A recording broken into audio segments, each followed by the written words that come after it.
laughter is the only thing that'll keep you sane.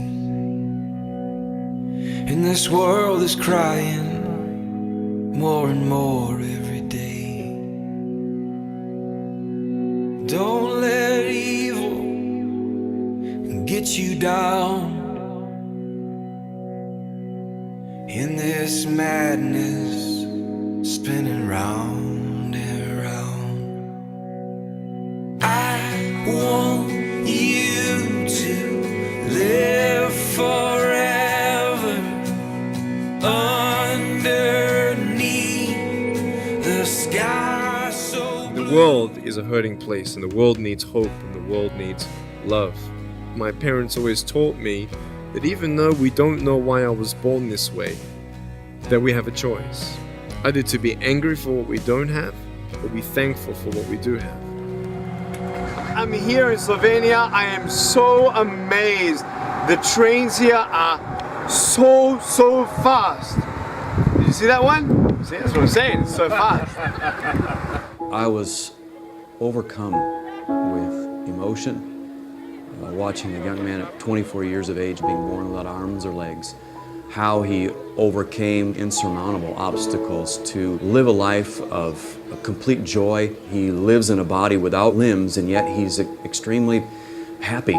He had like the hardest life that we cannot even imagine, and our problems seem like nothing compared to his problems. I just think it's really encouraging for people to see a man who is limited by his body when they have full capability. Nick's coming to Slovenia would mean for us trying to expose his message to the widest number of Slovenes. Nick Vujicic is a good example for our country, for our people. I was amazed for him coming here. We looked long term at what's going to really change this country. We think the message of the gospel that Nick brought is one that changes lives. His relationship with God, which was the source of his power to overcome, and the help that God has provided for him throughout his life, is the message that we wanted to bring also to our country. And I really love his strength and the way that he actually put that in front of the people is just amazing.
Vujicic!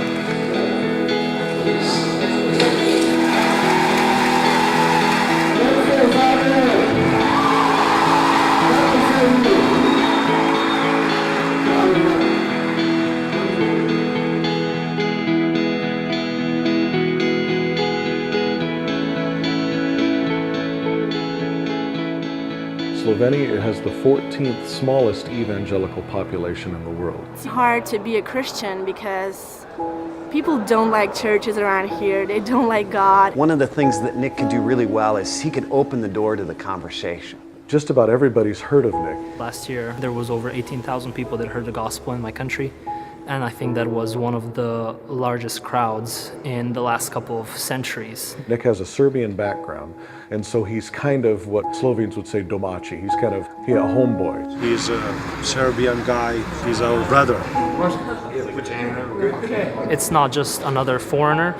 He's connected to the country. I knew that he was a man who was acquainted with pain, acquainted with obstacles that seemed almost unbearable. I couldn't see hope because I had fear of what my life is going to look like. I think a lot of people need motivation, And a lot of people are in despair and financial crisis and have difficulties in their lives. For many, many years, we were an isolated country. We had a couple civil wars. People lost hope. I really think that he is going to be a big inspiration for all other people that doesn't have hope. And it was something that was definitely historical for the church because of how many people listened to Nick's message and received seeds of life in their hearts that we as the church will be reaping for years to come. Most of the tickets for our events were sold within 24 hours to 48 hours before the event itself. There was really a firestorm of interest in Nick. I was so excited I actually ditched school to come here today. We raised about around $40,000, and all money we gave about to the 14 or 15 humanitarian organizations working with the children and with the people with disabilities. There was incredible media involvement, and people were just sharing, Facebook links and emails. You got to go see this guy. 14,960 people that had bought tickets. I actually involved a lot of people, and I was telling them through Facebook and other kind of networks that he's coming here. It was like awesome. By my knowledge, about 80% of Croatian people heard about Nick's visit and his message. I wish my grandparents were here, man. Be so proud. They are here, bro. They'd be so proud. They'll be so proud.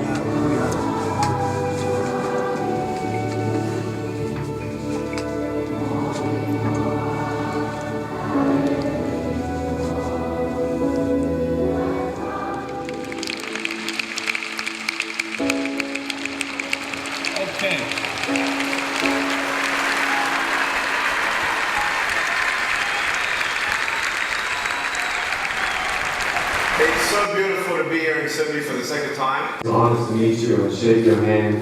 I want to tell you tonight my story. He just also does practical jokes. He's not just like a stern person. He likes to joke around and stuff, which I think is really cool. This kid came up to me and he said, "What happened?" I said, "Cigarettes." And he's never gonna smoke. Was born this way. And it was very difficult to believe that I could have a good life. My mum, who was a nurse when she gave birth to me, they had ultrasounds done, but they never checked to make sure that I had arms and legs. I'm not gonna get a job. I'm not gonna get married. Can't even hold your wife's hand. What kind of a father are you gonna be if you can't even pick up your kids when they're crying? How can I provide if I can't even look after myself? You're not good enough. Nisi dovoljno dobar. Nick, you look weird. Nick, čudno izgledaš. Nick, just give up. When I was 8 years old, Kada mi je bilo 8 godina, I told my mum that I was going to commit suicide. And at age 10, I tried to drown myself in 15 centimeters of water. Why? Zakaj? Because of bullying. Tega, ker so me v šoli zafrkavali. The second, in drugič, being a burden to my parents. Ker sem se počutil kot breme svojim staršem. And thirdly, in tretjič, having nothing to look forward to. I prayed for arms and legs. Molio sem se da dobijem ruke in noge. Because if I had arms and legs, then I'd be happy, right? The only thing that stopped me from committing suicide was the love of my parents. My faith in God is the reason why I've actually found that strength and that joy. The fear of being alone is worse than having no limbs. You asked 2 questions at the school. How many of them thought of committing suicide? Do you trust me? Which one of them in Just one hand. 85%. 85. So high. Ask you one more question. Put your hand in the fist if you've actually tried to commit suicide.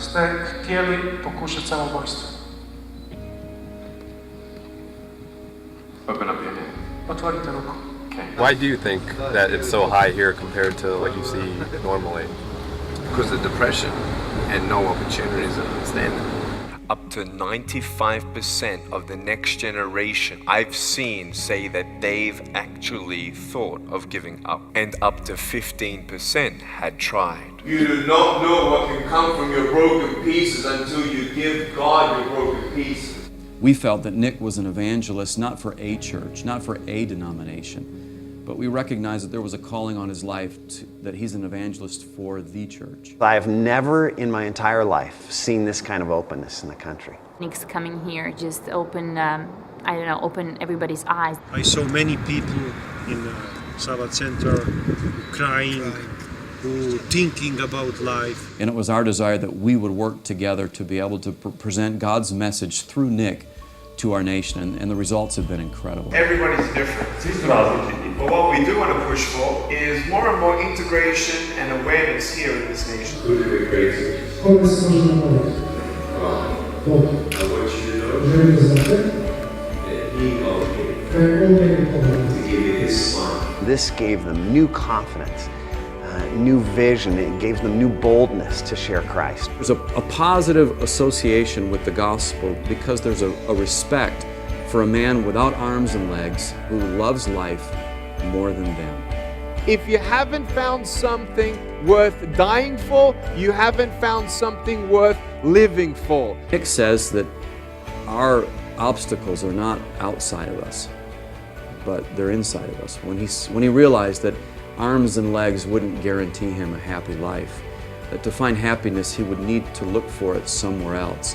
And he found it in reconciliation and in a relationship with Jesus Christ. Who you are is who you are, and there is not another you, there is not another me, and it's okay for me not to be like somebody else, because I am who I am and you are who you are.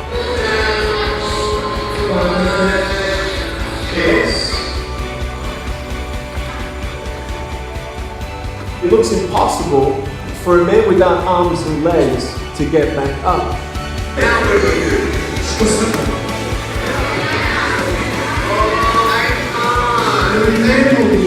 I will know the truth of my value. Potem bom poznal resnico o svoji lastni vrednosti. What does that mean? Don't give up. Premaknili naprej kot narod. In our life,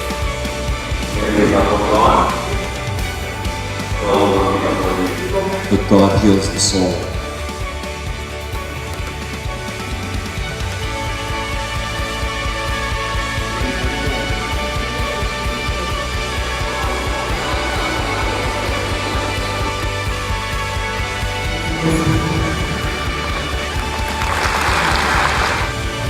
you can do it.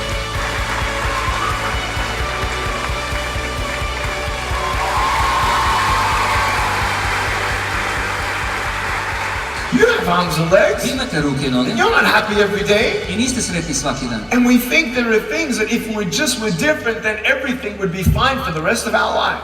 Do your best. Činite najbolje. Move forward. Krenite dalje. Take one day at a time.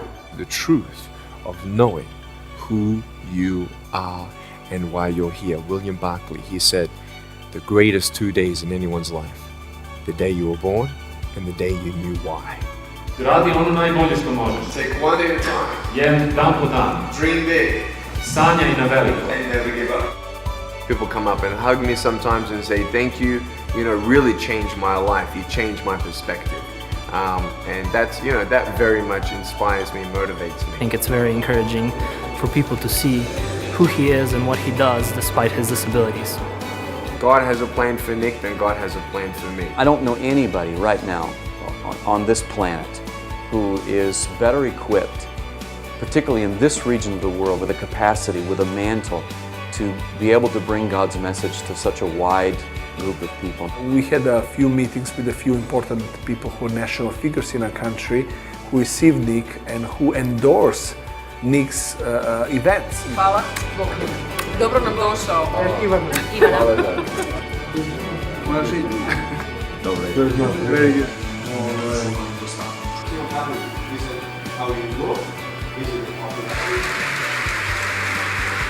He's not saying, go on, Brad. But thank you so much for everything. No, thank you. Your video really made all the difference. Because you never had an appearance in Serbia before, obviously, so we tried in any way to get the people to come and watch you and listen to you because you have such an inspirational story. When you saw Nick, when you saw his life, his example, we must change our perspective of our life. We must trust each other. We must love each other. I'm gonna do something that you're gonna think, why? I know the 4 people I wanna hug. You. Yes, I wanna hug you. Up the back. About. Did you notice something in the crowd, or you knew that prior? Yeah. No. I noticed in the crowd. Put your hand up if you've got the Nike. That's you and your They were sort of like very subtly teasing what I was saying. And that's what most troublemakers do, you know, they're always funny, they always want to be the center of attention. So call them out. I want to give you a big hug. I love you so much.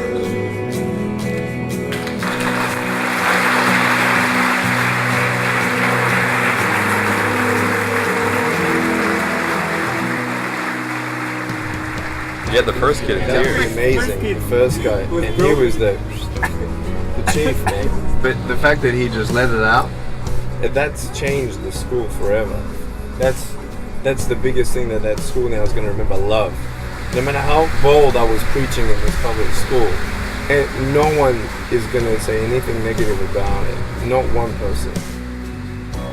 Because the greatest thing that they heard at the end and seeing the power of it is having those people who probably are the biggest troublemakers in the school cry. They've never cried in public. Ever.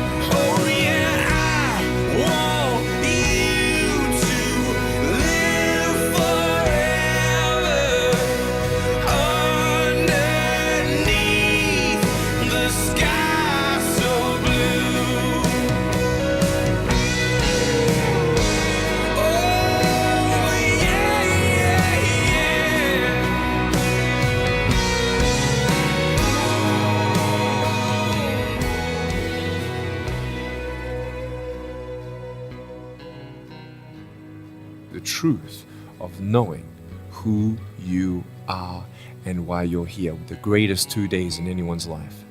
The day you were born and the day you knew why.